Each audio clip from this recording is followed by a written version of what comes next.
Okay, so first of all, I want to say thank you to Joe for your response to my video. I really do appreciate the time that you took to respond. Now, I do want to say that I don't really expect a response to this video, so don't feel any kind of obligation to respond or even to watch, really. In fact, my first video wasn't really so much directed at you, but to some of my followers who were asking about this video and for a response to it. Now, I'm going to respond to some of the things, not everything that you said. And it's not really going to be an in-depth response because I think there were some misunderstandings both on my part and on Joe's part, and it's just not worthwhile in some cases to do so.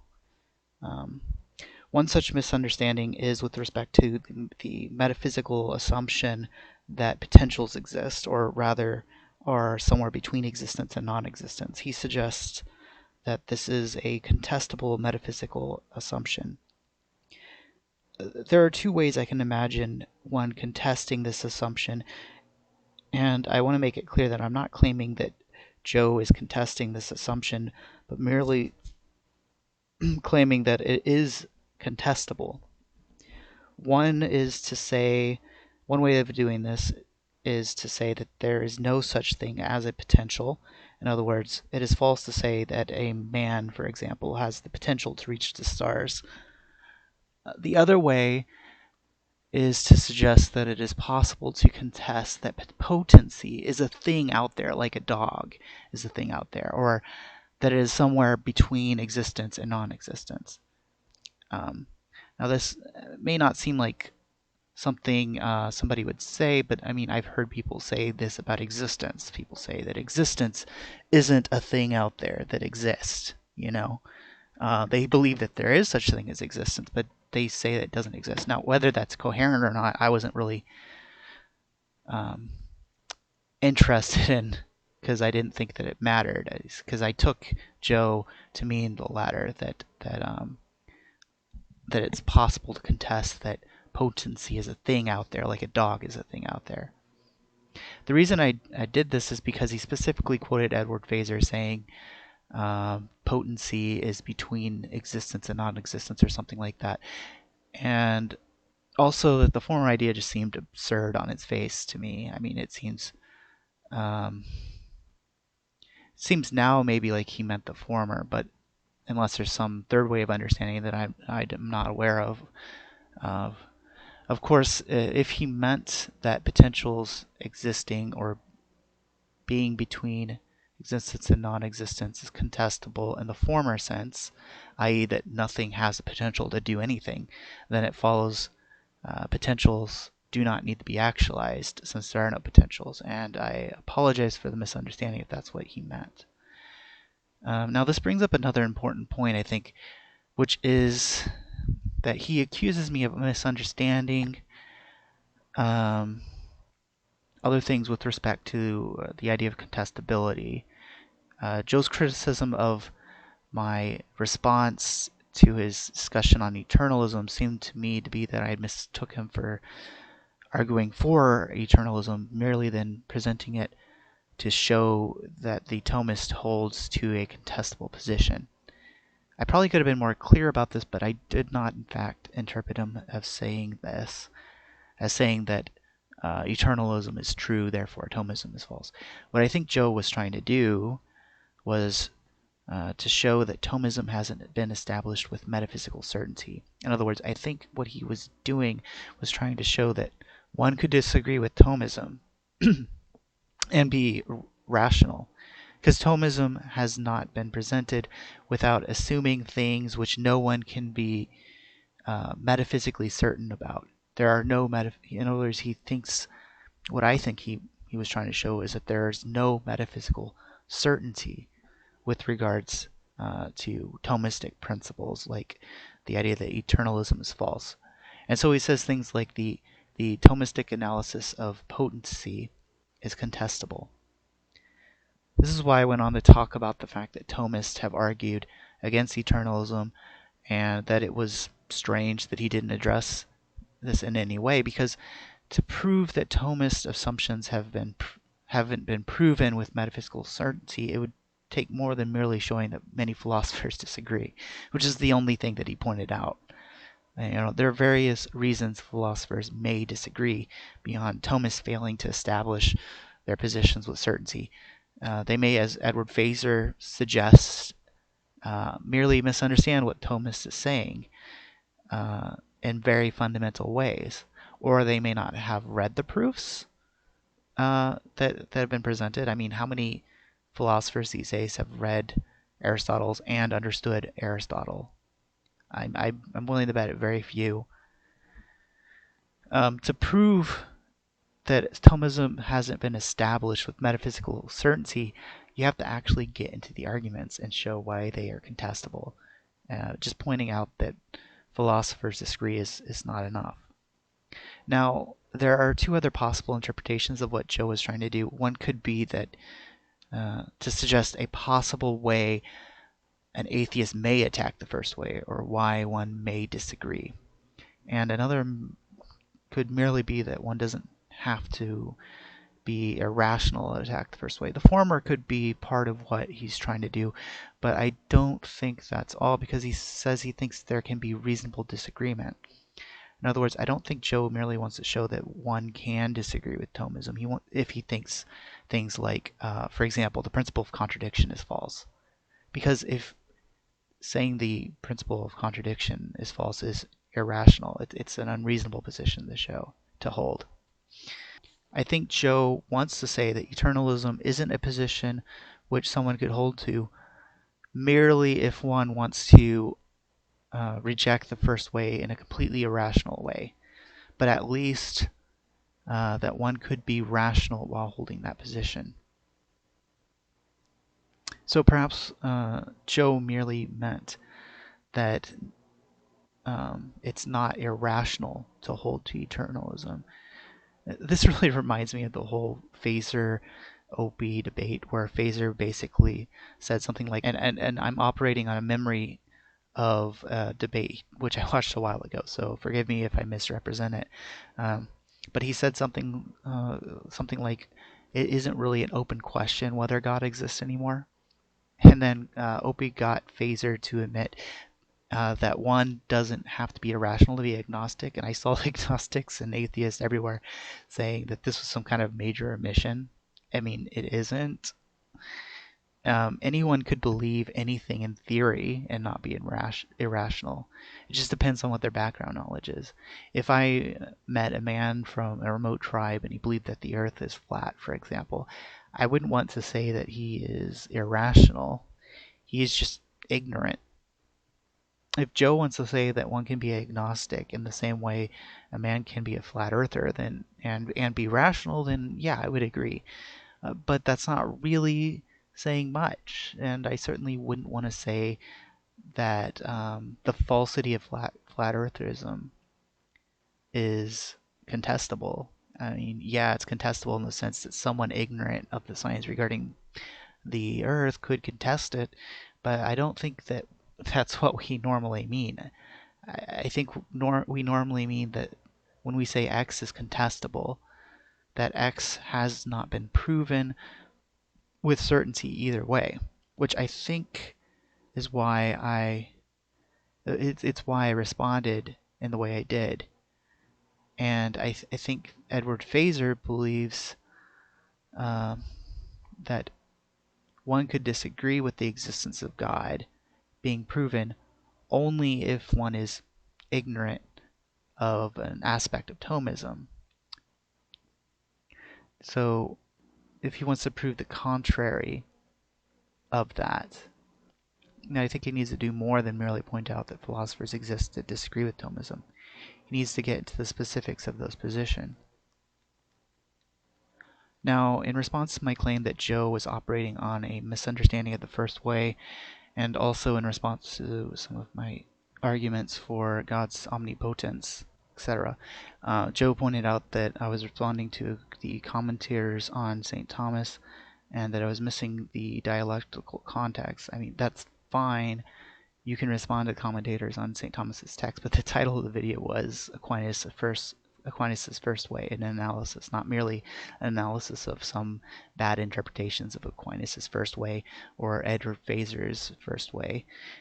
Furthermore, Joe even went on to some effort to formulate Aquinas' First Way in a way that is, and I quote, reasonably faithful to the text. So I don't think it's absurd to bring in Aquinas' text and other principles Aquinas holds to both show how Joe's argument is faithful to Aquinas' text and to show how Aquinas proves things like omnibenevolence, which Joe claims isn't proven. So, yeah. There's a lot wrong with this. I'm trying to figure out where to begin. So the first point I guess I'll make is a dialectical point. So the dialectical point is that, right, we're talking about the first way. We're talking about chains of changes, right?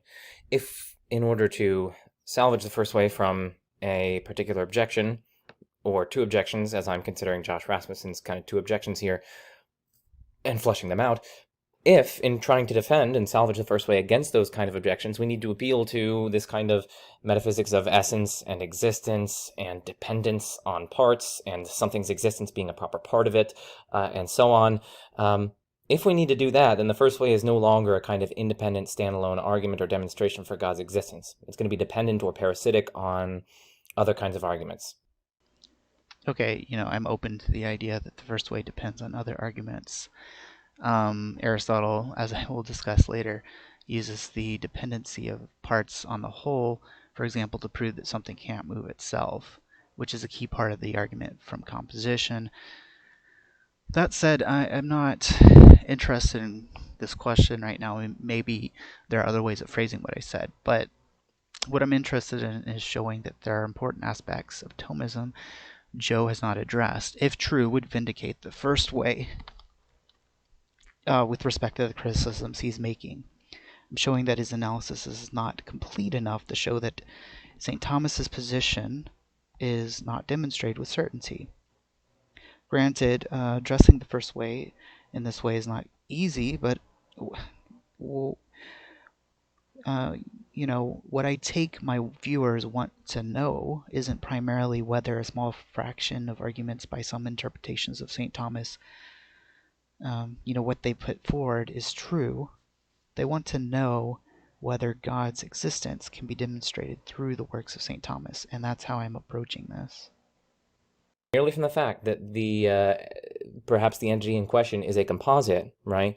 It does not follow that the entity depends for its existence on its parts, on its constituents. That is a non sequitur. Why? Well, because the parts, either their existence or their identity conditions, could be grounded in the whole, the supposit, the individual substance as such.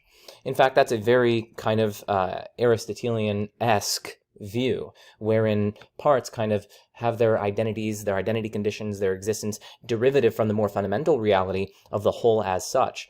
So the parts, in some sense, depend on the whole, not vice versa. If they did have that kind of symmetric dependence, well, then there'd be a kind of vicious circularity of dependence for existence. So let's turn to Aristotle. Aquinas' summary of Aristotle. This is from Book 7 of Aristotle, and this is Aquinas' commentary. Book 7 of Aristotle's Physics. And I quote, Aristotle, therefore, thus shows the cause why no mobile moves itself. It is because there cannot be a first mobile whose motion does not depend on its parts any more than the first being can be divisible. For the existence of any divisible depends on its parts. Hence, this conditional is true. If the parts is not being moved, neither is the whole. Just as this one is true. If the part does not exist, the whole does not. So, end quote. The whole does in fact depend on its parts for its existence. For the parts, if the parts is not being moved or does not exist, then the whole does not exist. This isn't contrary to Aristotle, but is in fact a key part of his argument for the motion, for the existence of God. Now, Joe says that the parts depend on the whole, and that's true in a sense.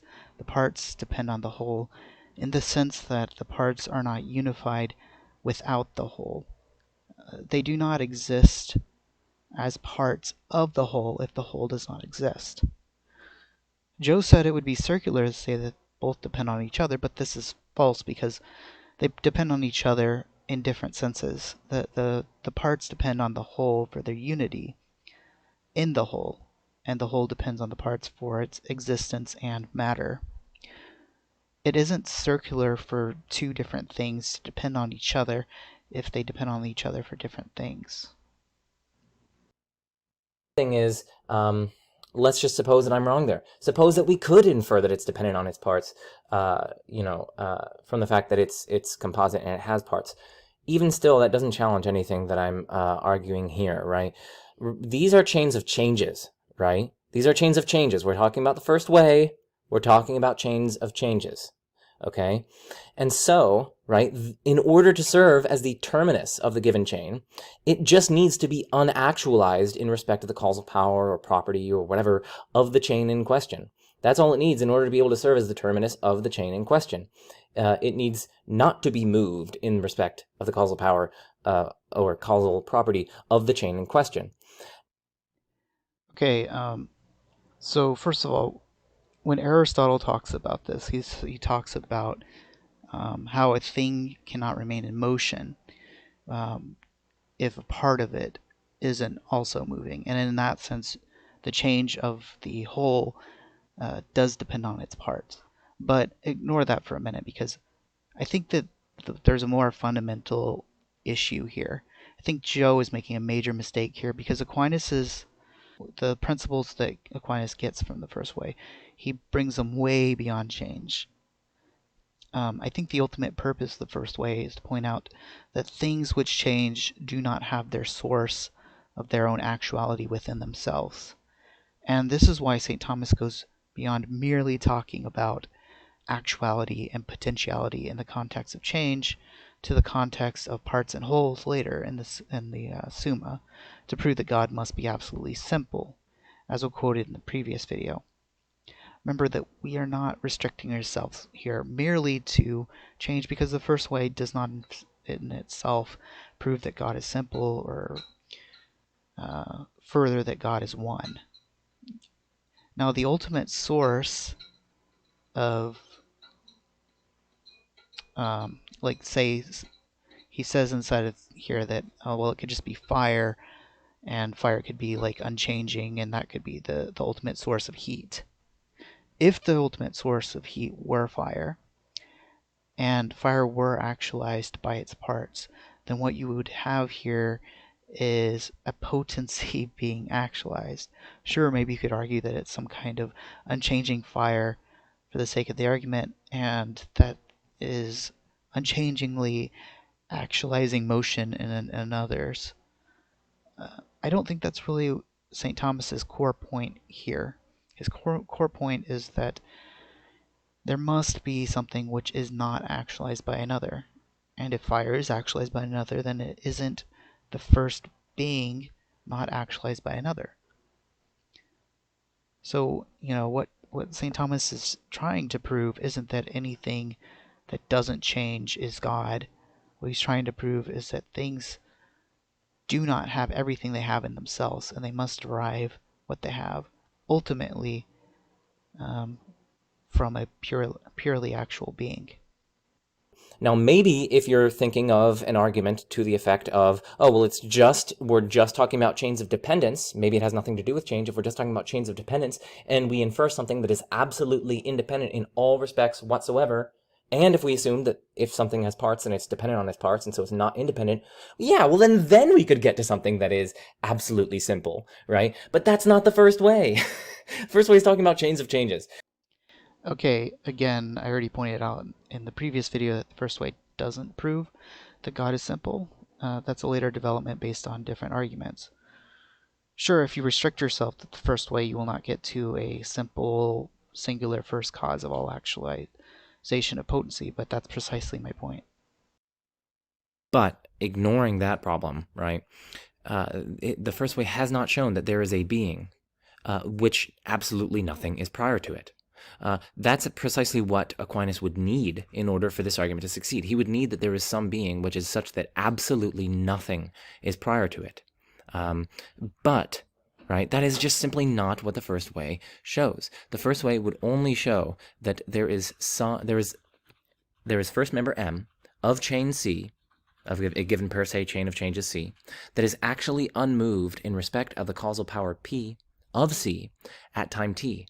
That's all we get, right? We do not get that there is some first being which is such that absolutely nothing is prior to it. So strictly speaking, I think Joe is right. Strictly speaking, the first way could only get you to a being which doesn't change. If all you are interested in is the first unchanging cause of change. However, I think St. Thomas is interested in something a little bit broader than that. And the first unactualized actualizer is what he's interested in, right? In other words, that which has everything that it has within itself, underived from any other. That would be the first being. And that's ultimately what Aquinas is trying to get at. And yeah, the first way doesn't get to that in itself, but it does show that things that change do not have everything that they have within themselves. And then you just have to keep on going and seeing if what that thing that does have everything that it has within itself looks like, and that's God. For example, in my diagram of interlocking causal chains, right, that was entirely consistent with acts being prior to potency, right? You will never find a potency in my diagram of interlocking causal chains. You will never find a potency which is such that there is no act prior to it. Yeah, except that the per accident series depend on a pure per se causal series. There isn't a magic jump of causality from some prior time to a future time. Whenever you have a cause, let's say your grandfather causing your father to exist, and then your father causing you to exist, those are per accidents causes because your father and grandfather can cease to exist and you will still exist. But nowhere in that causal series is there a magical jump from one to the other. You know, your grandfather isn't directly causing you to exist right now. There are per se causal relations that keep the effect from grandfather um, to you in existence, namely the various types of cells. Yes, you may exist due to the causes of your dead grandfather, but that it no makes no sense to say that without your cells in your body existing. That's why I went on to this whole explanation about how per se accident causes cannot distinguish um, its per se effects from nothing. The per se effects are caused by per se causes, and they're necessary in order for these per accidens effects to continue existing, namely you or any other thing that exists. Per se causes, per accidens causes do not cause anything except by the mediation of some per se cause, such as by sperm or by um, your cells or your organs and such. Or, for instance, there could be a non-classical theistic being, which serves as M for all causal chains. That should say causal chains. I'll actually fix that right here. For all causal chains. Such a being could have both potency and act. But its own act is more fundamental than, i.e., prior to its own potency. And so that's yet another perfectly coherent counterexample. Okay, if God were composed of some potential part and some actual part, why would you call that composite being God rather than merely calling the actual part God? Like, it would seem more fitting to me to call the first cause of all God, because in this case, the potential would be caused by the actual part of quote unquote God. So why not call the actual part God? Also, that actual part would have to be pure act, unless it's composed of further potential parts, in which case you keep getting this infinite regress. But anyway, it would have to be the first being would have to be pure act. and this first part would have to be pure act if it's actually the first part, and just existence itself as well, for reasons we could explain due to composition, etc. And nothing can be added to that. Nothing can be added to pure act or existence. As St. Thomas said, because God is his own existence. And as Boethius says, although every essence may have something superadded to it, that this cannot apply to absolute being. Thus, a heated substance can have something extraneous to heat added to it, as whiteness. Nevertheless, absolute heat can never have anything else than heat. So it is even possible for the actual thing, the first actual thing, the purely actual thing, to be part of a composition like in a classical theistic concept of God. It would be because, well, another reason you could use is um, Norris Clarke's explanation of essence and existence, where essence limits existence, and that's what makes things different. A dog is a dog because it's limited to this particular type of existence, whereas God is unlimited existence. So you can't add anything to that, because anything you add to that would be a limited form of that, right? God would already have that within him, just in an unlimited sense. Um, so there's a lot of problems with this idea of having God being a part of a thing. I mean, why should we assume that x is numerically identical to AB? Maybe x is non-reductive. Maybe x is not reducible to its parts, although it's composed out of its parts. And so x is some further entity over and above A and B. Yeah, that was exactly my point. My point was that it cannot be God's divinity that that is the cause of himself being different at times, at different times. If God's divinity remains the same throughout change, then um, it must be something like a different composition of parts, or yes, different relations that makes him different. I'm not saying God's divinity is his parts. In fact, God's divinity would have to not be his parts, or at least not be all of them, in order for him to be capable of this sort of change by parts. Uh, Not be the cause of what is difference, that don't change what it is. And what is the same cannot be the cause of what is difference. okay, like what do you even mean by this? What is the same cannot be the cause of what is different? Like God is the same across all possible worlds, but yet he's the cause of differences across possible worlds. That's just a fundamental tenet of classical theism. I mean, that's just part and parcel of indeterministic causation. Something which remains utterly the same even across the change or across possible worlds is such that it accounts for or causes differences across those possible worlds or the changes across times. I mean that's entailed by classical theism. It's also entailed by any kind of indeterministic causation.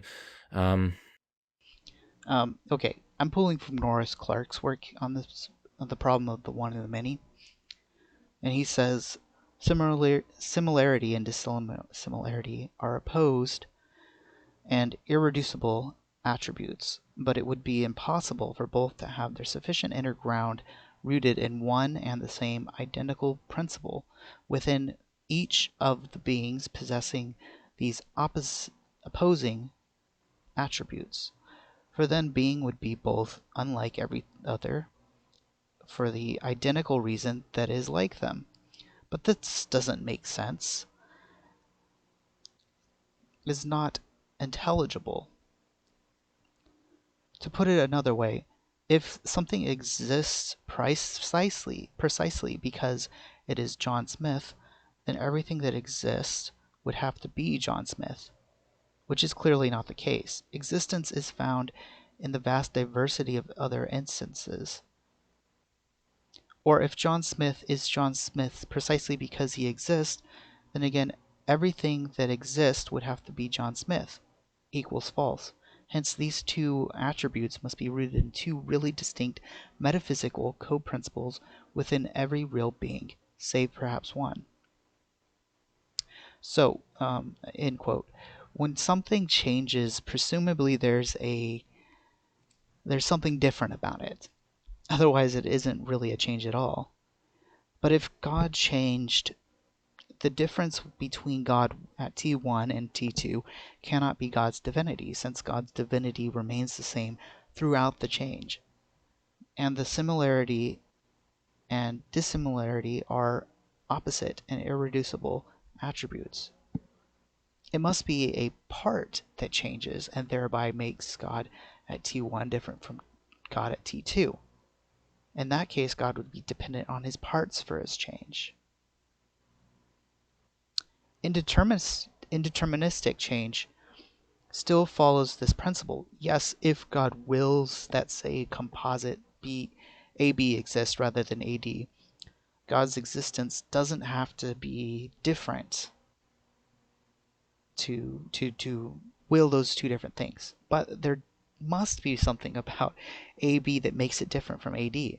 Otherwise, we would be violating the identity of indiscernibles. And so the whole changes from AB to AD while remaining the same substance. If that occurs, it depends on the fact that the parts make AB and AD different from for the possibility of the change to even exist. This doesn't exclude the possibility of indeterministic causation in any way, because the indeterminism of the indeterministic causation isn't about whether something, what makes something different from another. God's essence makes him exist. So I guess I'm just baffled. Like, what do you mean by makes him exist, right? God is identical, and God's existence is identical to his essence, right? And so how could his essence make him exist? That's like saying his essence makes his essence exist. If you're trying to suggest a kind of causal relation here, that's A causing A. Maybe if you're trying to suggest a grounding relation here, that's A grounding A, yet another kind of vicious circularity. If you're trying to make an explanatory relation here, we have A explaining A, and hence presupposing the very thing in need of explanation. So I don't understand what you're saying by makes him exist. I don't think this is really a problem. It's a pretty basic Thomistic principle that God exists because his essence is existence. This is necessary, I think, for there to be a ground for everything. There must be something which is sort of self-explanatory. Otherwise, you end up with an infinite regress of explanations. You can call that a circle, but it isn't really. I'm not saying that God exists because his essence exists, and his essence exists because God exists. That would be circular. My position is it only has one subject, and so there can't even in principle be a circular explanation. There just is God, which is identical to existence itself, and existence itself exists simply because that's part of what it means to be existence itself. The two parts, as it were, do not need to be actualized in the sense of cause or conjoined together by some further cause. They could be such that they are both necessarily instantiated and necessarily co-instantiated with one another in reality. And so, of course, that's necessary existence is compatible with being dependent. And so, yes, there's a sense in which their necessary co-instantiation is compatible with there being some further cause. But why? Why would we need some further concurrent combining cause that combines the parts? Why isn't it enough to say that the being is a necessary being, but its parts are such that they are necessarily existent and necessarily combined with one another? They cannot be detached, and so on. It's good to have an example of something like the property of being a radius and the property of being a circumference, right? Like, these two are distinct from one another, and so in some sense they are different parts, for instance, of a circle. But we don't need some kind of concurrent circle sustaining cause that like keeps these two parts together and holds them together, as it were. Like, no, what explains their being together, and what sufficiently explains their being together, such that we don't need to appeal to some kind of extrinsic sustaining concurrent combining cause, is just the fact that they are necessarily instantiated whenever there's a circle, and they're necessarily co-instantiated. They go together with one another automatically, and they're Okay, but you have to ask what makes the radius one with the circumference and what makes the radius different from the circumference. Those are two different principles. You can't just assert that it's necessary because asserting that it's necessary doesn't explain what makes them one and what makes them distinct in any way. You know, it's just like saying because. It's not an answer. Um, I would say that what makes them distinct is things like their length, for example. Um, a circumference and a radius have different lengths. What makes them one is the fact that they share in the form of a circle. Now, it may be true that they necessarily share in a form of a circle. That's not really here or there, though. The fact is that there must be some principle by which these two distinct parts of the circle are united. They must be actualized by the form of the circle, say. You cannot just say that they are distinct because they have different lengths and hand wave away the reasons that they are one. If there's nothing that makes them one, then they are not one. So this response is in no way of challenge to what St. Thomas said. How do you know? Why can't they be unified in themselves? I mean, the very nature of a radius is such to entail that it is combined with a circumference. Yeah, I agree, but the reason why they are not united in themselves is because things which are united to each other must share something in common. And what they share in common is not what they don't share in common, i.e., what makes them different. A radius and a circumference are different precisely because they don't share in things like length in common. It cannot be because they have different lengths that they share the same, that they are the same in some way, right? So, um, saying, so yeah, they are united by nature, but their nature is composite. There's different principles in here. There's a principle that makes them united, and there's a principle that makes them have different lengths. There's different principles here. They're not all muddled together. Yeah, that's a kind of logical dependence. I mean, if the number two doesn't exist, then I don't exist, right? I mean that if the number two doesn't exist, that's a counterpossible, right? In which case, it's a metaphysically impossible antecedent. In which case, by the principle of explosion, we can infer that I don't exist. But my existence doesn't depend on the number two, right? That's a kind of logical, or what philosophers sometimes call counterfactual dependence. It's not a metaphysical or ontological dependence. So this has not established that composites are dependent on their parts in the sense of a kind of metaphysical dependence. This again is how Aristotle and St. Thomas argues for this principle. Quoting St. Thomas again, Aristotle therefore thus shows the cause why no mobile moves itself. It's because there cannot be a first mobile whose motion does not depend on its parts any more than the first being can be divisible.